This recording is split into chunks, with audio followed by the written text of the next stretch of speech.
Welcome back, everybody. In this video, I want to talk about my top 3 best and worst bosses in Dark Souls 3. This is, of course, my opinion, and people may agree or disagree on my choices, but this is just from my experience playing the game. So, with that being said, we're going to be going back and forth from worst to best, and starting with the worst.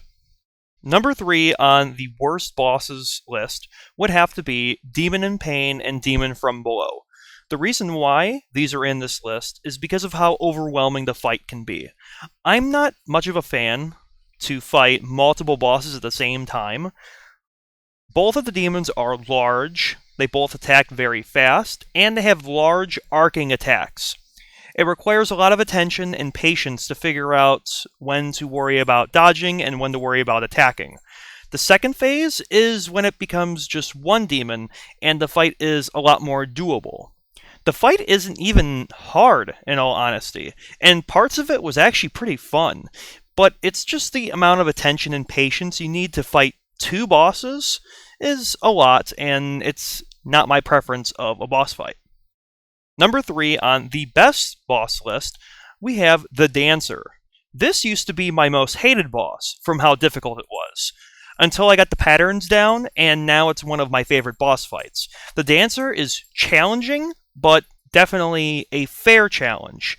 The way this boss moves, like it has no bones, and can still remain so smooth upon attacking and moving around, makes this boss truly a favorite. The boss music is eerie and disturbing as well, paired perfectly with a boss that just makes your skin crawl with the way it moves. Number 2 on the worst boss list would have to be the Nameless King. So, this is easily a boss trio. Not many people know about the third boss, but you're fighting it when you fight this boss. You got the Nameless King himself, then you got his dragon.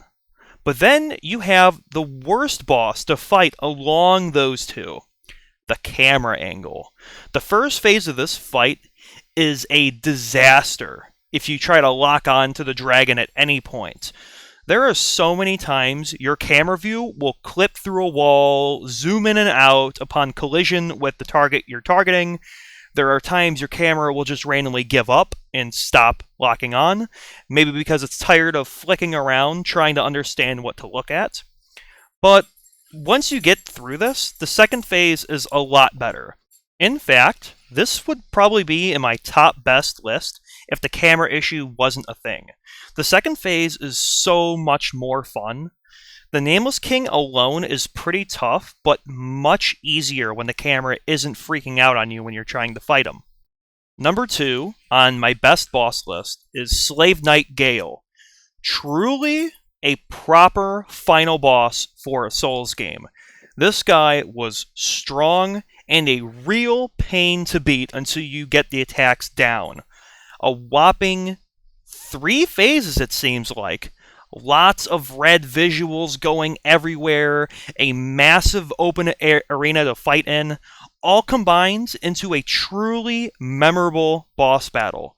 No matter who you are, the adrenaline starts going when he tries to take your dark soul for his lady's painting.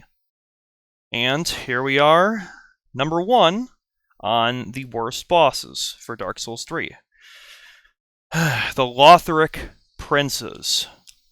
This pair I had the most trouble with, and I don't know how. It seems like there aren't many people who struggled that much with this boss like I did. I hate the Twin Princes, not because the fight is bad. This fight is extremely fair, in fact. It's a skill issue, a major skill issue. It's all about learning the annoying teleport attack he uses, along with where he swings the weapon. It only gets worse when the other prince hops on him, like when Yoda hops on Luke Skywalker in LEGO Star Wars.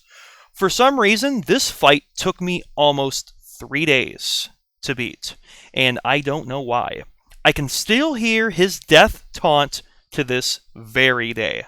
And here we are, number 1 on the best bosses, Abyss Watchers.